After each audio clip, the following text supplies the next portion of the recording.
Année 2015, Atlantique, 200 milles au large de la côte de Floride. La flotte la plus puissante du monde conduit un exercice. 11 navires de guerre, 3 chasseurs de sous-marins spécialisés, 2 hélicoptères équipés de sonars plongeurs, les plus avancés de la marine américaine. Et au centre de cette formation, l'USS Theodore Roosevelt, un porte-avions à propulsion nucléaire, 100 000 tonnes de déplacement, 90 avions de combat à bord, 5 000 hommes d'équipage. L'exercice dure 6 jours. 6 jours complets. La mission est simple à formuler. Trouver et traquer un seul sous-marin qui opère quelque part sous eux. Un seul. Ils ne le trouvent de pas. Pas le premier jour, pas le troisième, pas le sixième. 6 jours, 11 navires de guerre, des dizaines de bouées sonars larguées dans l'eau.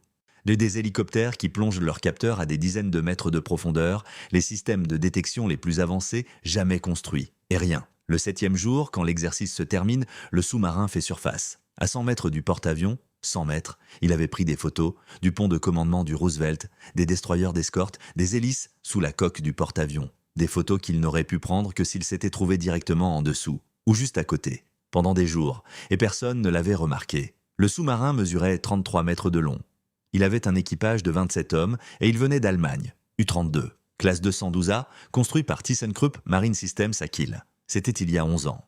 Ce qui est en train d'être construit à Kiel en ce moment même est meilleur. Pour comprendre pourquoi ce nouveau sous-marin va transformer l'ensemble de la guerre sous-marine, il faut d'abord comprendre pourquoi l'ancien était déjà si bon, et pourquoi la marine la plus puissante du monde n'a toujours pas trouvé de réponse. La classe 212A possède une technologie qu'aucun autre sous-marin d'attaque au monde ne possède. Une propulsion indépendante de l'air. En anglais, AIP, Air Independent Propulsion. Pour comprendre pourquoi c'est révolutionnaire, il faut comprendre comment fonctionnent les sous-marins normaux. Les sous-marins conventionnels naviguent sous l'eau avec des batteries. Des batteries au plomb acide comme dans une voiture, mais beaucoup plus grosses. Ces batteries se vident en 2 à 3 jours. Parfois moins, selon la vitesse et les systèmes actifs. Ensuite, le sous-marin doit remonter en surface. Ou faire du schnorchel, c'est-à-dire qu'il sort un tube au-dessus de l'eau pour aspirer de l'air et faire tourner son moteur diesel. Ce moteur diesel recharge les batteries. Mais pendant ce moment, le sous-marin est visible, au radar, à l'infrarouge, au bruit. C'est le moment le plus dangereux pour un sous-marin conventionnel. C'est le moment où les avions de patrouille maritime le repèrent. C'est le moment où il peut être détruit. Les sous-marins nucléaires n'ont pas ce problème. Ils peuvent plonger pendant des mois. Le réacteur fournit de l'énergie indéfiniment. Mais ils ont un autre problème. Les réacteurs nucléaires sont bruyants. Ils ont besoin de pompes de refroidissement qui tournent en permanence, 24 heures sur 24.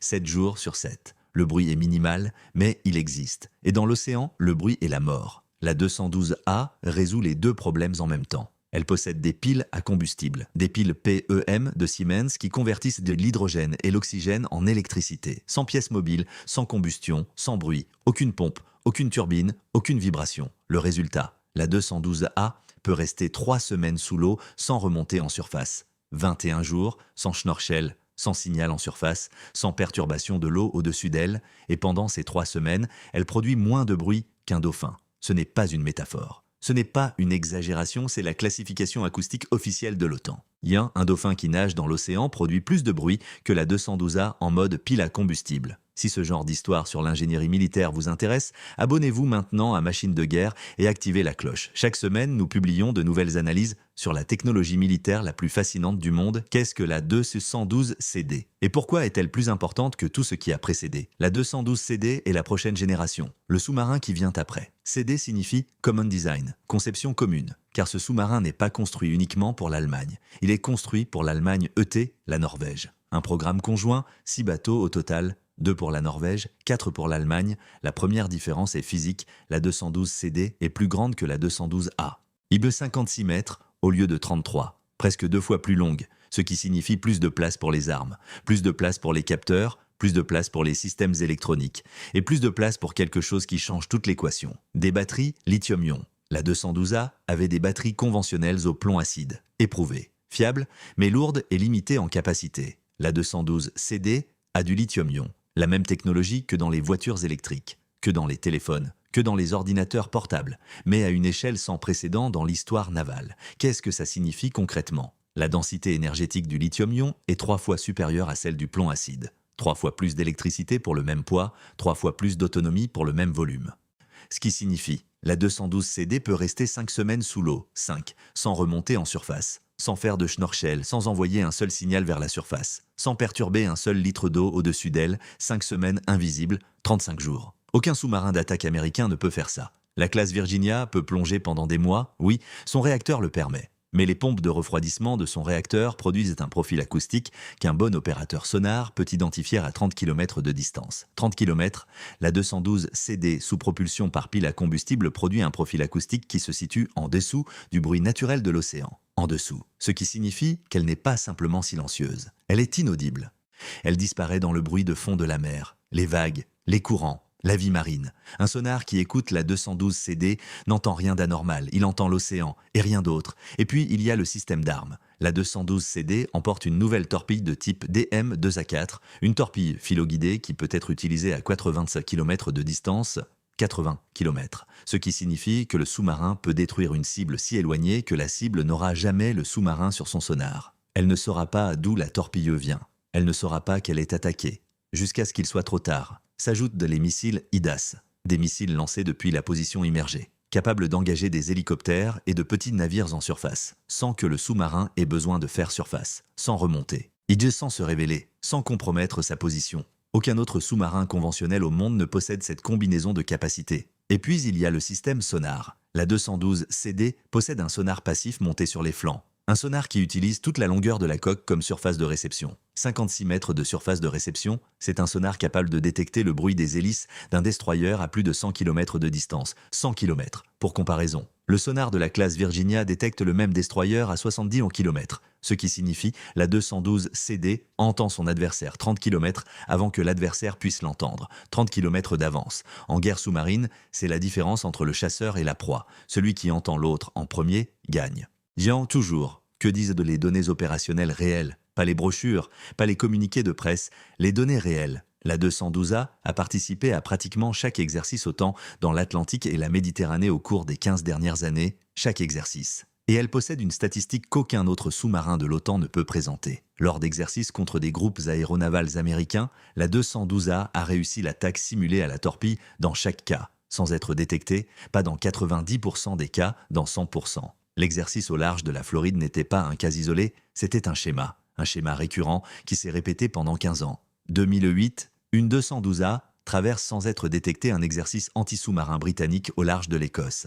Les Britanniques avaient déployé des frégates spécialisées dans la chasse aux sous-marins. Aucune n'a détecté le sous-marin allemand. 2011, une 212IA opère pendant 10 jours dans une zone d'exercice OTAN en Méditerranée. 3 nations la cherchent. Des navires français, des navires italiens, des navires espagnols. Aucune ne la trouve. 2013, une 212A se positionne directement sous une frégate française et y reste 6 heures. 6 heures sous une frégate équipée de sonar. La frégate ne remarque rien. L'US Navy a rédigé un rapport interne après l'incident avec le Theodore Roosevelt. Ce rapport est toujours classifié à ce jour. Mais la conclusion a été confirmée par plusieurs sources.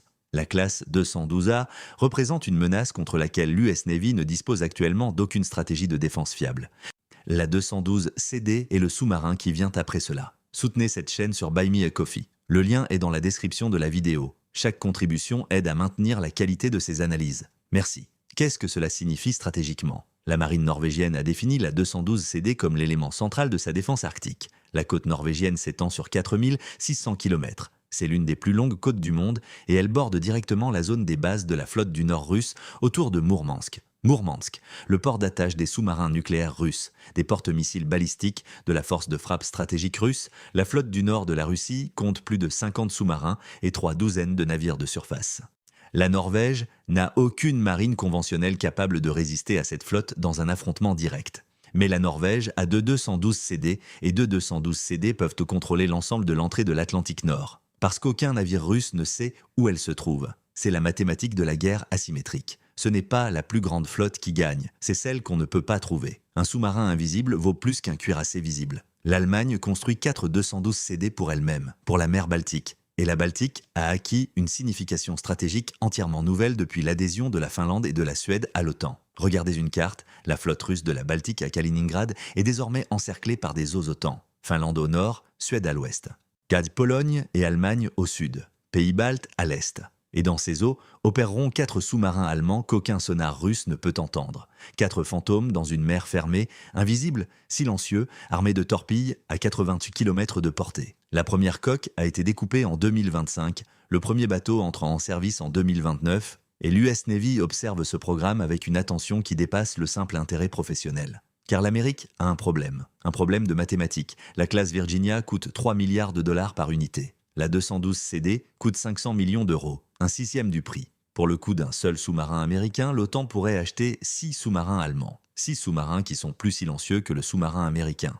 C'est 6 sous-marins qui peuvent rester 5 semaines invisibles. 6 sous-marins qu'aucun sonar au monde ne peut trouver. C'est le calcul que le Pentagone connaît et dont il ne parle pas. Non pas parce que la Virginia est mauvaise, la Virginia est un excellent sous-marin, mais parce que ce qui sort actuellement des chantiers navals de Kiel peut faire quelque chose qu'aucun réacteur nucléaire au monde ne permet, le silence absolu. Et sous l'eau, le silence est la seule chose qui compte.